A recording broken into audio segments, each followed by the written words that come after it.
आज है 17 फरवरी 2026 और यहाँ पे आपको दिख रहा होगा दिनांक 17 फरवरी 2026 की डेट में एक नोटिस जारी किया गया है आपके यूपी स्कॉलरशिप 2025-26 को लेकर के।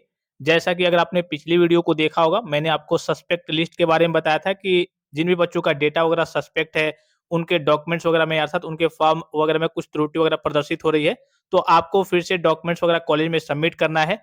और ये जो वेरिफिकेशन का काम वगैरह है, आपके कॉलेज लेवल से ही हो रहा है, ठीक है? यहाँ पे सबसे पहले मैं आपको नोटिस को पढ़ के बता दूँ, फिर आगे हम चर्चा करेंगे कि आपका स्टेटस वगैरह कैसे सही होगा। यहाँ आप देखिए, अति आवश्यक सूचना, यहाँ पे आपको दिख रहा होगा अति आवश्यक सूचना। अब नोटिस को सबसे पहले देखिए, शैक्षणिक सत्र 2025-26 में दशमोत्तर छात्रवृत्ति योजना अंतर्गत किए गए आवेदन पत्रों में हुई त्रुटि को संशोधित कर अग्रसारित करने हेतु शासन द्वारा दिनांक 13/2/2026 से लेकर के 18/2/2026 तक पोर्टल खोला गया है। पोर्टल पर प्रदर्शित हो रहे त्रुटिपूर्ण आवेदन पत्रों को पूर्व में जमा किए गए संबंधित अभिलेखों से मिलान कर संकाय विभाग द्वारा अग्रसारित किया जाना है। समस्त संकाय अध्यक्ष, विभागाध्यक्ष, समन्वयक, निदेशक से अनुरोध है कि पोर्टल पर प्रदर्शित हो रहे त्रुटिपूर्ण आवेदन पत्रों को दिनांक 18/2/2026 तक उपलब्ध अभिलेखों के आधार पर अग्रसारित कराने का कष्ट करें। जैसा कि आपने मॉर्निंग में देखा होगा, मैंने आपको एक वीडियो प्रोवाइड किया था, आपकी सस्पेक्ट लिस्ट वगैरह जारी हुई है। और ये जो लिस्ट है, एक तो होता है कि जो आपका यूपी स्कॉलरशिप का स्टेटस है, क्या है भाई? आपके जो यूपी स्कॉलरशिप का स्टेटस है, तो स्टेटस में शो होता है कि हाँ, एनरोलमेंट नंबर की समस्या या फिर जो भी समस्या होती है, ठीक है? तो अभी आपके स्टेटस को यूपी स्कॉलरशिप की वेबसाइट पे आपके स्टेटस को अपडेट नहीं किया गया है।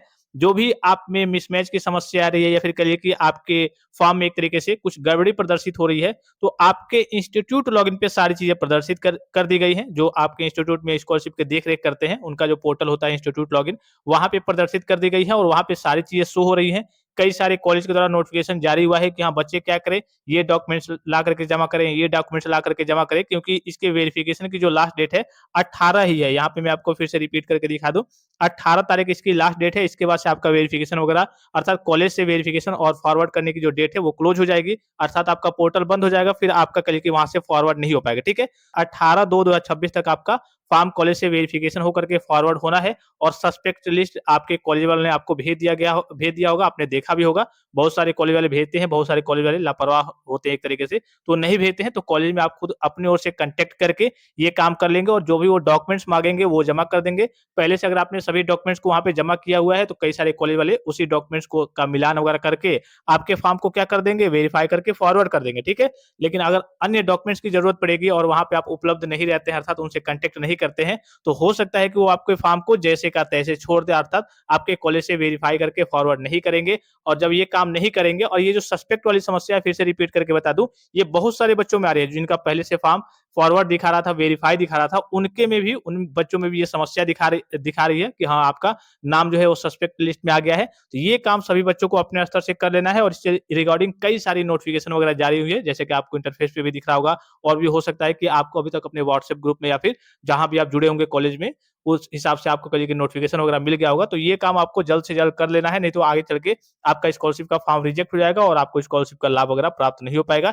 इसी को लेकर के ये नोटिफिकेशन वगैरह जारी हुआ है। सस्पेक्ट लिस्ट फिर से रिपीट करके बता दूं कि सस्पेक्ट लिस्ट आपके कॉलेज से ही आपको मिलेगी कि हाँ, आपका सस्पेक्ट लिस्ट में नाम है या फिर नहीं। अगर नाम होगा तो तत्काल प्रभाव से आपको कॉलेज में कांटेक्ट करके जो भी वो डॉक्यूमेंट्स मांगेंगे आपको सबमिट करना होगा, नहीं तो वो फॉर्म के आपको कल की फॉरवर्ड नहीं कर पाएंगे, अर्थात फॉरवर्ड नहीं करेंगे, वेरिफिकेशन वहां से आपका कंप्लीट नहीं हो पाएगा। इस केस में आपको स्कॉलरशिप का लाभ वगैरह नहीं मिल पाएगा, क्योंकि आगे चल के आपका फॉर्म वगैरह रिजेक्ट कर दिया जाएगा। तो फिलहाल इस वीडियो में इतना ही, इजाजत दीजिए, धन्यवाद, थैंक्स फॉर वॉचिंग, मिलते हैं नेक्स्ट वीडियो में।